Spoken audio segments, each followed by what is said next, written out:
Hello दोस्तों, Dalip Hindi short and classes में आपका हार्दिक स्वागत है। दोस्तों, आज की डिक्टेशन 80 शब्द प्रति मिनट की गति से बोली जाएगी। यह डिक्टेशन एक दैनिक जागरण का संपादकीय डिक्टेशन है। आप सभी इसे अपनी शॉर्ट एंड लिपि में लिखकर इसका अनुवाद करें और आपने इसमें कितनी त्रुटियां की हैं इसे भी ध्यान में रखकर उसे सुधारने का प्रयास करें। डिक्टेशन स्टार्ट करते हैं 5 सेकंड बाद।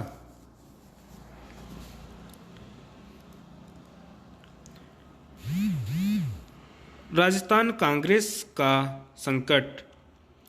इसमें संदेह है कि राहुल गांधी की इस घोषणा के बाद राजस्थान कांग्रेस में आपसी खींचतान खत्म हो जाएगी कि अशोक गहलोत और सचिन पायलट दोनों ही पार्टी के लिए संपदा हैं। इसकी अनदेखी नहीं की जा सकती कि राहुल गांधी के ऐसा कहने के बाद संगठन महासचिव के.सी. वेणुगोपाल को दोनों नेताओं में सुलह कराने के लिए जयपुर जाना पड़ा। उनकी उपस्थिति में दोनों नेता एक साथ दिखे और उन्होंने मिलकर काम करने पर सहमति भी जताई, लेकिन इसे भूला नहीं जा सकता कि चंद दिनों पहले ही अशोक गहलोत ने सचिन पायलट को गद्दार करार दे दिया था।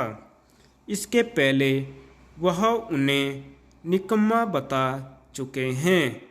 जयपुर पहुंचे के.सी. वेणुगोपाल ने अशोक गहलोत और सचिन पायलट में कथित तौर पर समझौता कराने के बाद जिस तरह यह कहा कि यदि इन दोनों नेताओं के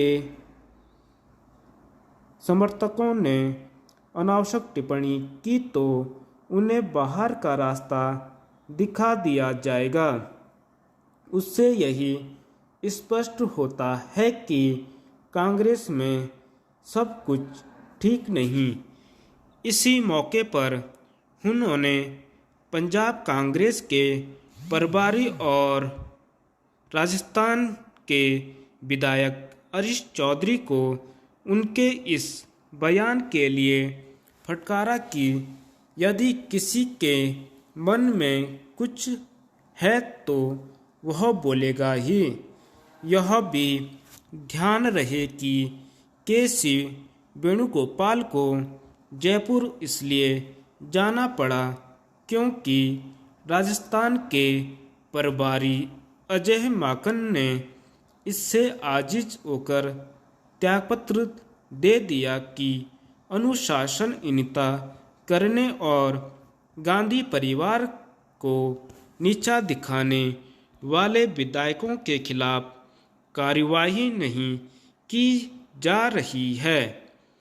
कायदे से इस स्थिति में कांग्रेस अध्यक्ष मल्लिकार्जुन खड़गे को सक्रिय होना चाहिए था, लेकिन उनके स्थान पर राहुल गांधी को हस्तक्षेप करना पड़ा। यह किसी से छिपा नहीं कि कांग्रेस नेतृत्व को चुनौती देने वाले राजस्थान के विधायकों के खिलाफ कार्रवाई इसलिए नहीं हो पा रही है क्योंकि वे अशोक गहलोत के समर्थक हैं। इन्होंने तब सक्रिय भूमिका निभाई थी जब इस आशय का प्रस्ताव पारित करने से इनकार कर दिया गया था कि नेतृत्व परिवर्तन की स्थिति में अगले मुख्यमंत्री का फैसला सोनिया गांधी करेगी। यह मानने के अच्छे भले कारण है कि राजस्थान कांग्रेस की कलह को शांत करने के लिए पार्टी नेतृत्व इसीलिए सक्रिय हुआ क्योंकि भारत जोड़ो यात्रा का राज्य में प्रवेश होने वाला है।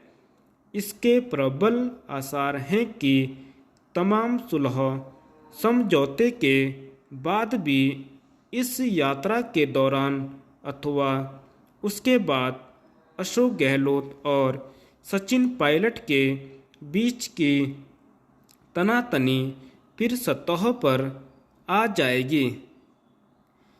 एक ऐसे समय जब राजस्थान विधानसभा चुनाव करीब आ रहे हैं, तब वहाँ वैसे ही हालात उभर रहे हैं जैसे पंजाब में चुनाव के पहले उभरे थे।